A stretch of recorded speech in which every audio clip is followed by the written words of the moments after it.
నమస్తే. 'పుష్ప 2' భారీ వ్యయంతో 3 సంవత్సరాలు నిర్మించినటువంటి చిత్రం విడుదల కాబోతుంది. దేశంలో సినీ అభిమానులందరూ కూడా చాలా ఉత్కంఠతో ఎదురు చూస్తున్నారు. 'పుష్ప 1' కన్నా ఇది బాగా హిట్ అవుతుందా? అంతకన్నా మంచి పేరు తీసుకొస్తుందా? అనేటువంటి ఉద్దేశంతో అందరూ ఎదురు చూస్తున్నారు. నేను హృదయపూర్వకంగా కోరుకుంటున్నా. ఈ 'పుష్ప 2' ఘన విజయం సాధించాలని, తెలుగు వారికి పేరు ప్రఖ్యాతులు తీసుకురావాలని. ఇంకొక అంశం ఏంటంటే, దీని నేపథ్యంలో చిన్న చిన్న విషయాలు ఎక్కడో వినిపిస్తున్నాయి గుసగుసలు. ఎవరో కొందరు ఈ సినిమాని ఆడుకోకుండా ఉండాలని కోరుకుంటున్నారని, కొన్ని చోట్ల ఆడుకోకుండా చేయాలని ప్రయత్నం చేస్తున్నారని వింటున్నాం. అది రూమర్సో నిజాలో నాకైతే తెలియదు. అలాగే నాగబాబు గారు కూడా ఒక ట్వీట్ చేశారు. ఏ చిత్రమైనా కష్టపడి తీసేటటువంటి చిత్రం ఆడాలని మనస్ఫూర్తిగా కోరుకుంటున్నాము అనేటువంటి మాట. బహుశా ఈ వివాదాన్ని తగ్గించటం కోసమో, తెరదించటం కోసమో ఆయన ఈ ట్వీట్ సదుద్దేశంతో చేశారని నేను భావిస్తున్నాను. ఈ సందర్భంగా నేను ఒక విషయాన్ని చెప్తున్నా. ఎవరైనా ఎక్కడైనా ఈ 'పుష్ప 2' గురించి ఆడకూడదనో, లేకపోతే ఇంకోటనో ఉంటే వాళ్ళందరికీ నేను మనవి చేసేది ఏమిటంటే, ఎవరైనా ఒక సినిమా ఆడకూడదని కోరుకుంటే ఆడని రోజులు కాదు.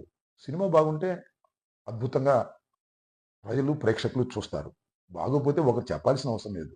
ఫ్లాపులు అయిపోతాయి. ఎంత పెద్ద నటుడు నటించినా అవి సక్సెస్ అవ్వాలని గ్యారంటీ లేదు. ఇంతకుముందు చలనచిత్రాలు చూడండి మీరు ఇంతకుముందు. కానీ 'పుష్ప 1' చాలా అద్భుతంగా హిట్ అయింది. ఊహకందని విధంగా హిట్ అయింది. అల్లు అర్జున్ అనే తెలుగు నటుడికి పేరు ప్రఖ్యాతులు వచ్చాయి. మనందరం కూడా గర్వించదగ్గ స్థాయిలోకి అల్లు అర్జున్ వెళ్ళాడు. ఇది వాస్తవమైనటువంటి అంశం. కాబట్టి తెలుగువాడిగా అది బాగుండాలి, బాగా హిట్ కావాలని కోరుకోవటంలో ధర్మం ఉంది.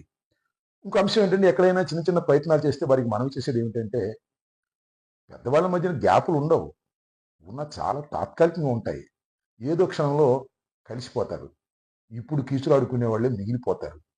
ఈ సత్యాన్ని మీరు తెలుసుకోండి. ముఖ్యంగా ఒక ఉదాహరణ చెప్తాను. ఎన్టీ రామారావు గారి కుటుంబంలో ఆయన తర్వాత చంద్రబాబు నాయుడు గారు, హరికృష్ణ గారు, చంద్రబాబు నాయుడు గారు, పురంధరేశ్వరి గారు, చంద్రబాబు నాయుడు గారు, వెంకటేశ్వరరావు గారు బజార్ని పడి మాట్లాడుకున్నారు. కాలం ఏం చేసింది? వారిని కలపలేదా? అంటే ఏ కుటుంబమైనా చిన్న చిన్న విభేదాలు ఉంటే కలిసిపోతారు అనే విషయాన్ని గుర్తుపెట్టుకోండి. ఎనీహౌ 'పుష్ప 2' ఘన విజయం సాధించాలని తెలుగు ప్రేక్షకులకు, తెలుగు ప్రజలకు, తెలుగు చలనచిత్రంలో ఉన్నటువంటి దర్శకులకు ఇది ఒక మంచి పేరు తీసుకురావాలని, ఇది మన 'బాహుబలిలాగా' తీసుకురావాలని మనస్ఫూర్తిగా నేను ఒక తెలుగువాడిగా కోరుకుంటున్నాను. రాజకీయ నాయకుడిని ఇవన్నీ ఎందుకు అనుకుంటారా? అప్పుడప్పుడు సినిమాలు, రాజకీయాలు మిక్స్ అవుతుంటాయి కాబట్టి అప్పుడప్పుడు ఉత్సాహంగా ఉన్నప్పుడు కొన్ని విషయాలు మీతో పంచుకోవాలని, షేర్ చేసుకోవాలని ఒక సదుద్దేశమే తప్ప దురుద్దేశం లేదనేది దయచేసి మీరు గమనించాలి. అపార్థం చేసుకోవద్దు. ధన్యవాదాలు.